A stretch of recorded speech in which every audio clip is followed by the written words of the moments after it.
Bisota pour la communauté d'agglomération. Oui. Est-ce que vous avez quelque chose à nous confier sur elle? Par où faut-il que je commence? Ça fait très très longtemps qu'on bagarre ensemble. Bon, alors essentiellement dans un collectif de femmes, elle n'était pas la dernière à avoir des idées.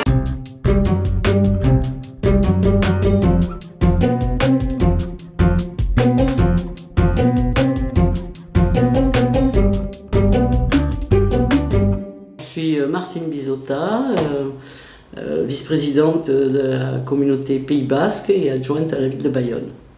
Pourquoi c'est vous qui êtes aujourd'hui à la transition énergétique Parce qu'il y a eu un grand tirage au sort, j'ai gagné. C'est une très longue histoire, vu mon âge.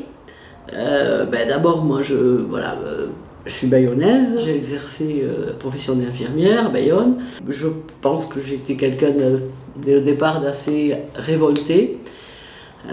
Par l'injustice, par beaucoup de choses.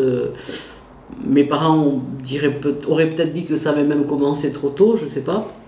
Donc très vite, après 68, j'étais engagée, mouvement des femmes, association française contre la peine de mort, déjà dans les luttes antinucléaires, etc. Puis bon, après ça a été la grosse plongée en syndicalisme, qui a été quand même une grande part de ma vie. Là, c'est la première fois que j'ai été élue présidente des conseils de prud'homme de Bayonne, donc c'est 90, voilà. 99, je pense, une manif pour le département Pays Basque, on était 5000. Vous en avez fait des manifs derrière les banderoles? C'est ma plus grande activité sportive. Je pense que j'en ai fait des centaines. J'ai manifesté à Pékin, j'ai manifesté à New York pour l'arrivée de la marche mondiale des femmes. Ça aussi, ça a été un très beau moment. Ça, c'est la campagne des européennes de 99. J'étais sur la liste de Daniel Cohn-Bendit dans une position où je ne risquais absolument pas d'être élue, à moins que les 45 premiers disparaissent dans le crash d'un avion, quoi. Ça, par exemple, tu vois, c'est la CFDT, quand j'ai dit que je rejoignais Grenier, tu vois, on était en 2008, hein, c'est la secrétaire générale qui dit un peu triste que je prenne mes distances avec la CFDT. J'étais dans l'opposition à Jean Grenier et une opposition assez qui pouvait être virulente, mais bon.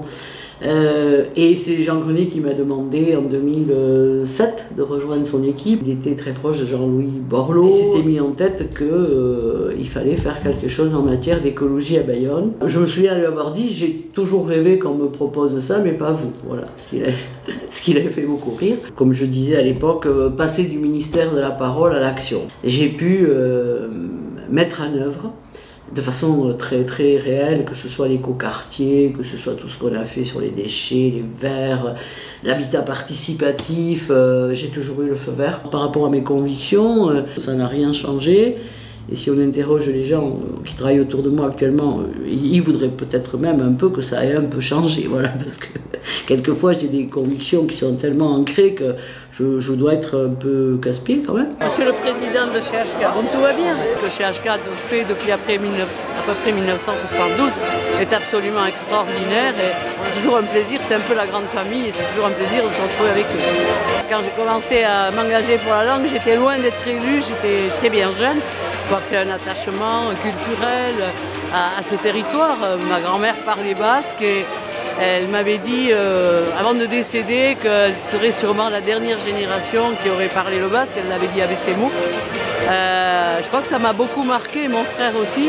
Et quand il y a eu le renouveau de la langue avec les chanteurs, avec l'Hospital, avec Carrère et bien d'autres, j'ai beaucoup regretté qu'elle soit partie 2 ans avant, parce que je crois qu'elle n'aurait pas imaginé que la jeune génération puisse avoir cet attrait pour la langue.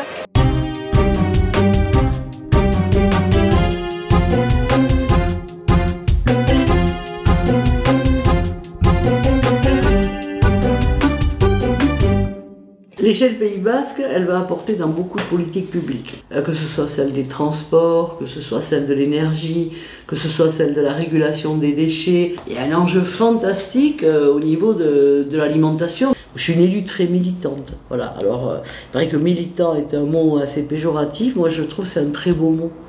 parce que effectivement, c'est toujours les gens qui ont milité pour une idée qui ont fait avancer ce monde. C'est rarement la loi ou les élus qui anticipent, c'est parce que derrière, il y a des gens qui poussent. Quand on a relancé Batera en 2009, personne n'imaginait qu'on pouvait encore relancer l'idée d'une institution pour le Pays Basque. Finalement, les utopies d'hier seront nos réalités d'aujourd'hui. Et quand je mesure le chemin parcouru, pour moi, oui, je ne suis pas la seule, hein. Je crois qu'on est plusieurs, beaucoup, pour qui c'est très émouvant, parce que on l'a tellement attendu, voulu, espéré, et de voir que je le vois de mon vivant, ouais, c'est énorme. C'est vraiment énorme.